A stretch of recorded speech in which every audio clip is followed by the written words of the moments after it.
Leitura do livro História de um Homem, de Pietro Baldi. Capítulo 9. A dor na lógica do destino. Sem dor, não há redenção. Não temos mais, neste relato, do que percorrer o caminho ao lado do nosso protagonista. Trata-se, sem dúvida, de pequeno acontecimento individual, mas nele se reflete o grande drama do mundo, da luta entre o bem e o mal, da redenção do homem através da dor. E o acontecimento não é exposto como teoria, mas em forma vívida, palpitante, experimental, de vida real. Em antítese, a vida também real do mundo, da maioria humana. E ambas estão em absoluto contraste. O desafio é grave, o embate é gigantesco. Pois que, se o mundo é de tantos e o repelirá, nem por isso o nosso homem está só. Ele está com a dor que por toda parte oprime o homem. Na senda da redenção, ele segue o Cristo. Por isso podemos dizer, em princípio, que aqui se encontra um pouco a história de todos. Na dor e na expiação, ele é um pouco o irmão de todos. Se este homem for considerado louco, a sua loucura inclui também as coisas mais elevadas e veneráveis que o homem possui. O mais ativo agente que o levou a encontrar-se a si mesmo, o estímulo mais energético que o forçou a compreender o próprio eu e a operar sua transformação em ascensão, foi a dor. Esta foi a primeira e mais intensa realidade que se lhe apresentou na vida, a força que mais profundamente agiu sobre o seu espírito, o choque que o feriu, o abalo, despertando-lhe as mais fortes reações e os mais íntimos recursos. Ele havia acreditado, a princípio, que o conhecimento devia ser o resultado de uma pesquisa cultural, um produto de erudição, e que esta lhe podia vir de fora, conquistando-a ele com um trabalho intelectual. Depois percebeu quanto era superficial esse gênero de conhecimento em face a outro, que lhe vinha da experiência da própria dor. Este outro apareceu-lhe como qualquer coisa muito mais profunda, substancial, verdadeira.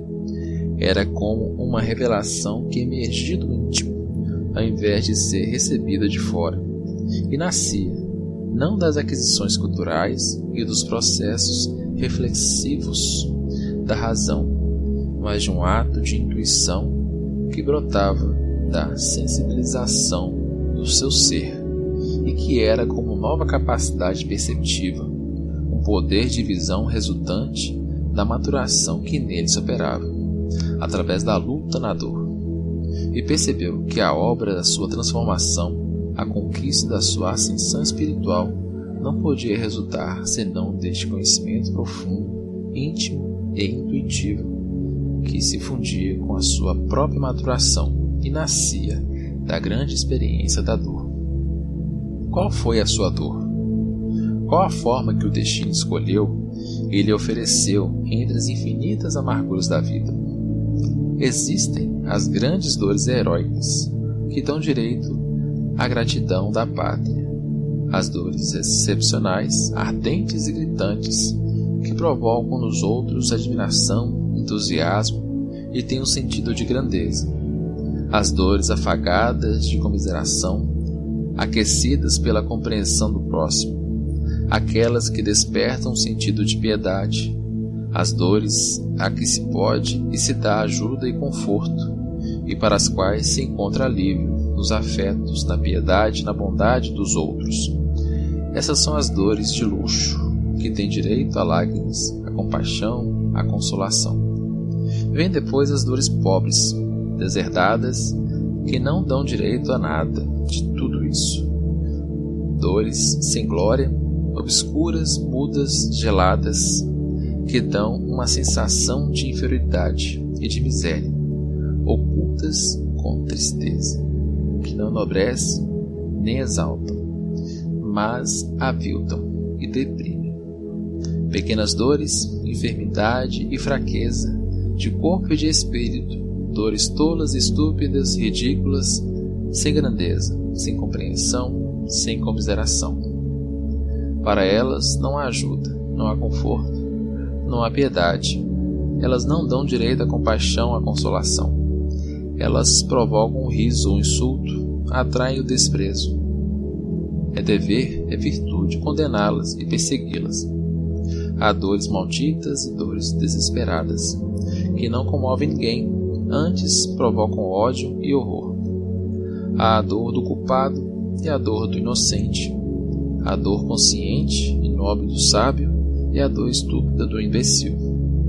Há a dor que muda e passa e a dor sem esperança e sem remédio, que em vão pede paz e morte. Existem as nossas próprias dores, que sempre nos parecem tão grandes, e as dores alheias, que sempre nos parecem tão pequenas. Existem as dores físicas e as dores morais, as dores grosseiras da matéria e as dores sutis do espírito. Existem dores tão refinadas que consomem toda a alma por dentro, em silêncio, sem se esterilizarem, e matam suavemente, sem desgastar o corpo. Quantas dores diferentes! Mas todas se estampam no corpo e na alma. Cada rosto humano é por elas assinalado e as exprime. Entre tantas formas diversas, cada homem tem a sua e avança arrastando a própria cruz. Entre tantas formas diversas, todas elas são dores, e nelas sempre se cumpre qualquer coisa grandiosa que conduz à redenção. Somente Deus vê todas, pesa-as e julga-as com justiça e lhes dá, no destino de cada um, a compensação. Qual foi a dor do nosso protagonista? Não importa o nome e a forma, importa a substância, que é dor. Importa a sua ação iluminadora, a sua obra de redenção no nosso espírito. O leitor que deu aos sofrimentos do nosso homem a forma e o nome que entender, põe as suas próprias dores na dele e diga: vejamos como ele resolve o seu problema, que é o meu, o problema da dor, que é o problema de todos. Qualquer que tenha sido a forma do seu sofrimento, o que importa compreender e seguir é a atitude e a posição que ele escolheu em face da dor, que são os antípodas daquelas preferidas pelo mundo. Este a olha com ódio e terror, procura fugir-lhe ou destruí-la, sem perceber a sua indispensável função criadora, de agente e estimulante da evolução. A maior sabedoria do nosso protagonista foi a de amar e assim domesticar fraternalmente a dor, transformando-a de inimigo em amigo, utilizando-a como meio de ressurreição, fazendo do mal um bem, de uma pena e negação humana a afirmação e alegria do espírito. A sua sabedoria estava na sua atitude, não de aversão e de revolta, que desespera, nem de passiva resignação, que imbeciliza, mas de ativa, dinâmica reação para o bem. Estava no saber transformar as resistências hostis da vida no jogo de exercícios, na escola de aquisições e no fazer de uma aparente condenação um instrumento de conquista, de redenção, de felicidade. Interessa depois conhecer a lógica com que agem estes impulsos da dor, o modo por que se apresentam, os pontos que golpeiam, o método pelo qual se sucedem, a meta a que se dirigem. O destino é, sem dúvida, um desenvolvimento de forças, não casual, mas dirigido segundo um princípio e uma lei, adaptados a cada caso. Se não fosse assim, a dor seria um crime, uma loucura do Criador, e todos os fatos nos demonstram o absurdo de tal hipótese. Diante disso, interessa conhecer o sistema segundo o qual o fenômeno se desenvolve.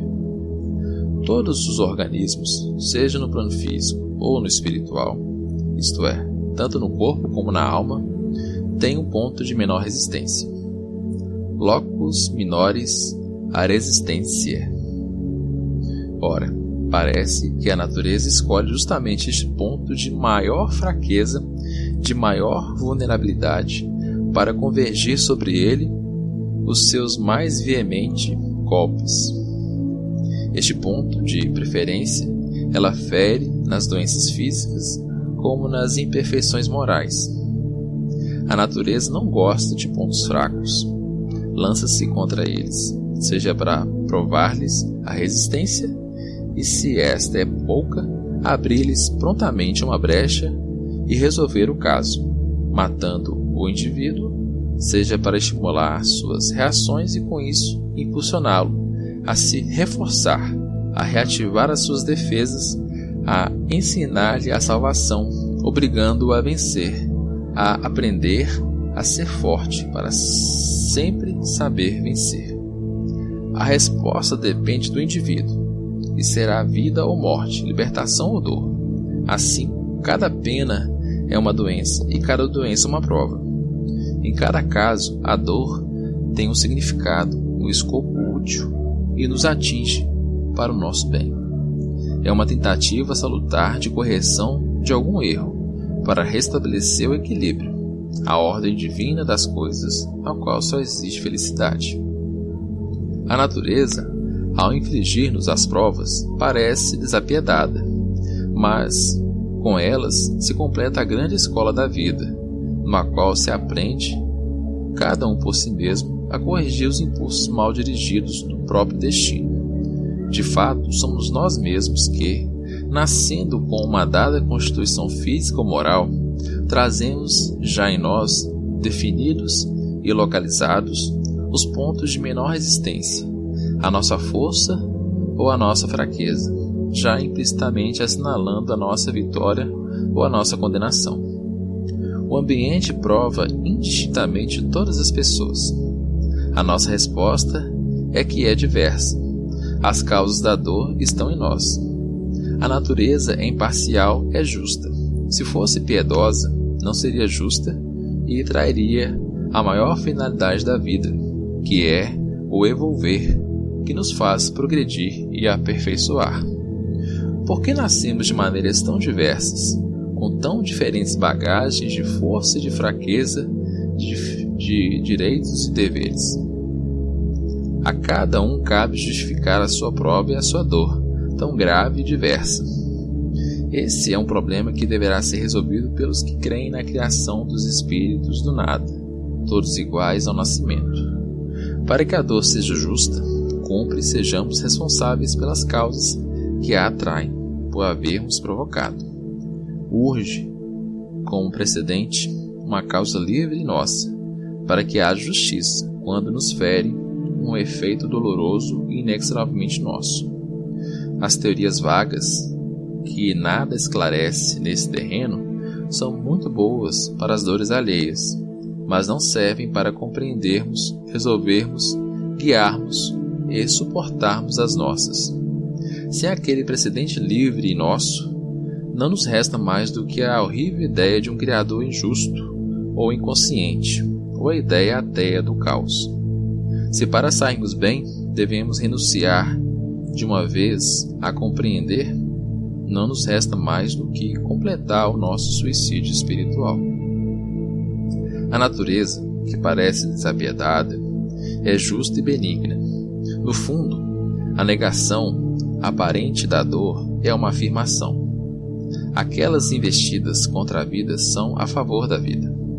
Quem observar o próprio destino verá que as suas forças não golpeiam ao acaso, mas tendem a seguir particulares direções e a conservá-las.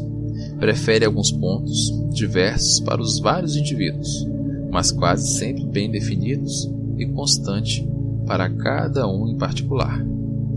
Como cada destino, a dor, para cada pessoa, tem um caráter dominante, um sentido que persiste do nascimento até a morte, e a cada destino corresponde determinada forma de dor. Quem pode negar, a priori, que todas essas forças, que tão profundamente atuam em nossa vida, não têm uma natureza inteligente? Às vezes, elas se apresentam tão precisamente dosadas e dirigidas que fazem pensar no mestre traçando as disciplinas de um curso e as classes de uma escola. Frequentemente, a quem olha em profundidade, aparece esta ordem maior que controla a aparente desordem do particular.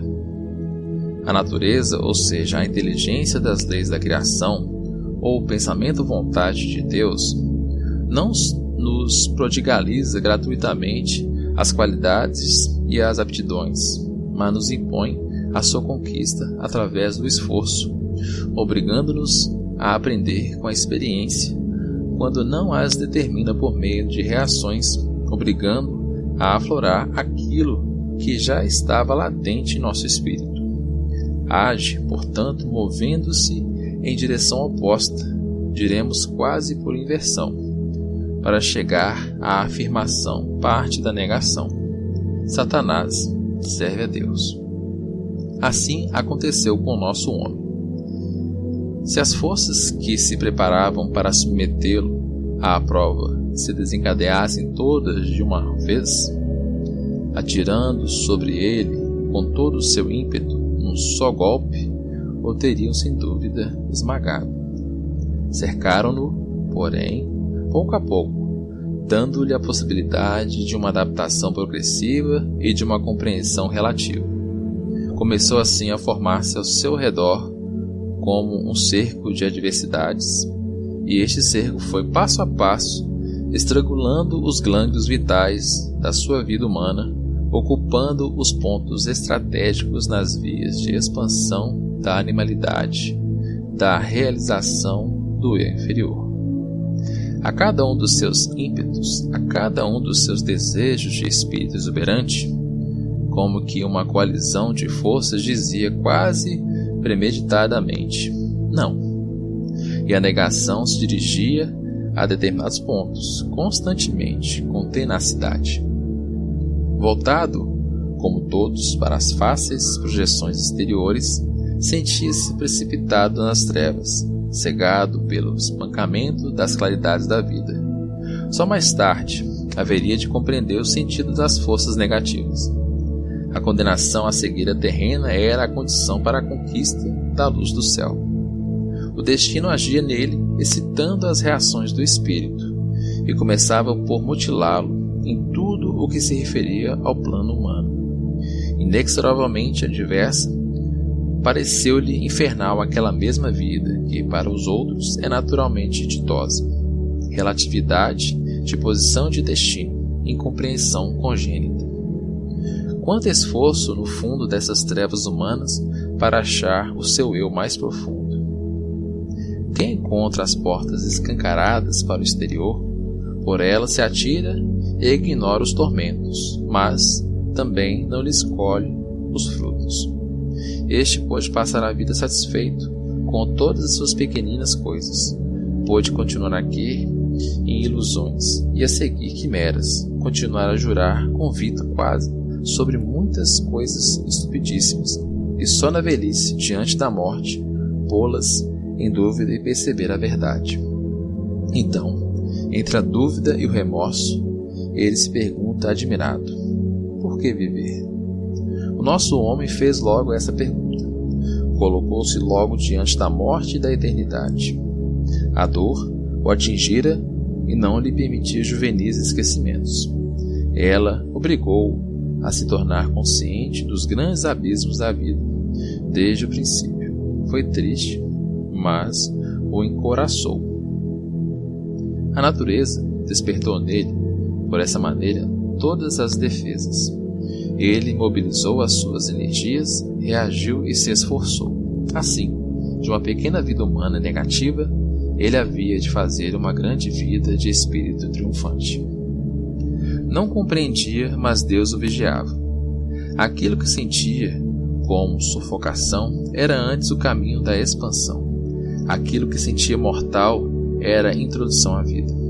Aquela opressão lenta que o arredara das coisas humanas o conduzia para as coisas divinas. Eis a substância e o significado da sua prova.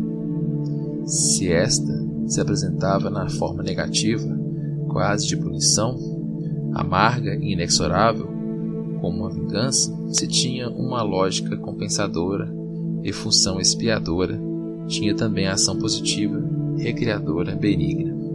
Era a doença da ressurreição. Cair a angústia e debater-se nas trevas para conseguir compreender por si mesmo, encontrar-se a si próprio, isto era o que lhe impunha o método de ação do seu destino. Acabou abatido, caiu no chão destruído. As investidas sucederam-se com intensidade progressiva. Viu-se só, escarnecido, desesperado. Arrastou-se com as unhas e os dentes, deixando nos espinhos das estradas pedaços da própria carne. Mas compreendeu. A prova gigantesca reagiu com resposta gigantesca. O seu espírito podia responder, e respondeu. E todo o centro da sua vida se moveu e deslocou para a frente, para se transferir inteiro a um plano mais alto. Via dolorosa, caminho da cruz, que teria de encontrar mais tarde o seu Getsemane. Os primeiros passos foram duros, não compensados pelas conquistas espirituais, não iluminados pela luz que delas provém. Só havia então a dor humana sem o conforto divino. Deus o guiava, sem dúvida, mas ele não o sabia. Uma contrariedade diversa que todas as circunstâncias da sua vida o perseguia, assintosa e maligna. Entretanto, ele era tão bom, dócil, sincero, desinteressado. Talvez justamente por isso havia caído na vala do mundo, onde surgia para feri-lo os sentimentos mais opostos. Os contrários se atraem. Viu-se cercado pela avidez de dinheiro, ele que nunca foi atraído pela riqueza.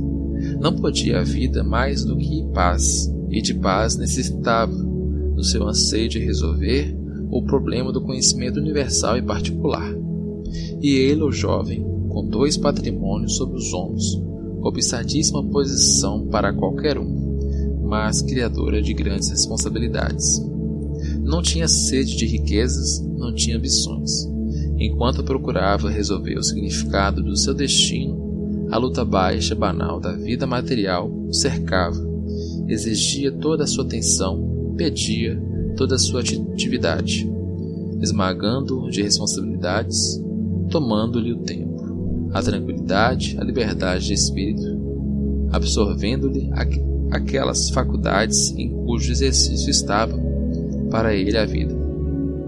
Mas naquele espírito havia uma força que, quanto mais era comprimida, mais energicamente era impulsionada a reagir.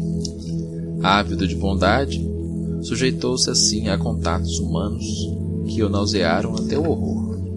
E, por primeira experiência, teve de estudar o homem na face torva do Judas. Ao invés da doçura de uma descuidosa alegria, teve de beber o mais amargo fel do espírito humano. Estava no seu destino essa força que parecia maligna, de desfazer as construções, de envenenar as satisfações, de tudo enredar e complicar em inumeráveis aborrecimentos, de amontoar erros sobre erros para que ele visse no exterior um invencível labirinto de males. As melhores intenções, as mais prudentes previsões, as atitudes mais cautelosas, suas e dos seus, terminavam sempre naquele emaranhado. Alguma coisa teria contra todas as previsões humanas, manter essa rede de adversidades pequenas e grandes, para circundá-lo e sufocá-lo. E ele, que compreendia o jogo, devia sofrer a humilhação de passar por inepto, enquanto sentia que não o era. A riqueza, para não ser perder, deve ser defendida, e não pode defendê-la significava para ele grave responsabilidade de moral junto aos seus. Um cúmulo de fástio, de preocupações, de desprazer, conflito insolúvel de deveres. Os costumes correntes eram realmente os do egoísmo, e com este e por este era que tudo se resolvia, mas ele estava em outro caminho e não podia servi-lo. O seu destino apresentava-se como caso típico de provas ao revés. Era rico de qualidades espirituais e ansioso de exercitá-las e desenvolvê-las, porque nelas estava a sua vida, mas via-se na posição dos mais preciosos dons materiais, os mais cobiçados pela média humana, os menos desejáveis para ele, e que assim se transformavam numa condenação. Devia, exteriormente, parecer afortunado e sofrer a inveja dos outros. Dizia de si mesmo: sou como uma planta que deve viver, se quiser viver ao contrário, com as folhas enterradas e as raízes para cima. Da riqueza não sentiu senão o peso, a responsabilidade, a escravidão, os perigos. Ávido de outras conquistas, para logo a maldice. Buscava os ricos dotes do espírito, a inteligência, a bondade, a retidão, a sinceridade, e foi levado pela riqueza ao contato das mais fétida imundície do espírito. Teve a sensação de morrer sufocado numa esterqueira. Nasceu nele a náusea, depois repugnância invencível por aquele gênero de seus semelhantes, ódio pela riqueza que os atraía. Neste ponto, aquilo que era considerado fortuna pelos outros não o era por ele, e mudou-se também para ele em fortuna, mas no sentido espiritual. A opressão da prova excita a sua reação, em que ele se revela a si mesmo. Amava os espíritos nobres, desinteressados. A riqueza, ao contrário, atraía para ele as almas mais baixas e ávidas. Então, para fugir à sufocação do fedor espiritual que delas emanava, desponta nele o pensamento de se libertar da causa que as atraía, a riqueza. Inicia gradativamente a realização prática do programa evangélico, a espinha dorsal da sua ascensão espiritual, por cujo motivo tinha nascido e para o qual queria viver. Por essa via começou a encontrar-se a si mesmo. O seu verdadeiro ser se revelava. Começou assim não mais a sofrer à vontade as concepções, as unidades de medida que a maioria fazia para si mesma e lhe queria aplicar, mas a agir ele mesmo, como era e como queria ser. Dava, pois, um passo avante, simultaneamente, nos 3 caminhos que o esperavam. Avançava no conhecimento de si mesmo, aprendia na dor a primeira lição de renúncia, libertadora do espírito, iniciava a sua própria transformação, avançando para Cristo. O destino sabe propor quesitos especiais e determinados espíritos. Possui métodos sábios de distribuição das provas. Circunda uma alma anelante de espiritualidade das mais grosseiras tentações humanas. Oferece ao homem a riqueza, mas a cerca de tão nauseante baixeza humana que ele não lhe vê senão a falsidade, a injustiça, os perigos. Ele sofre os gravames, aprendendo assim a detestá-la. Revela-se a si mesmo, opondo-se a tudo e a todos. Esta reviravolta, livremente desejada, foi o primeiro passo de sua ascensão. A primeira decisão fora tomada, a primeira lição estava compreendida, e ele sentia tamanho nojo da riqueza que a odiou enquanto viveu.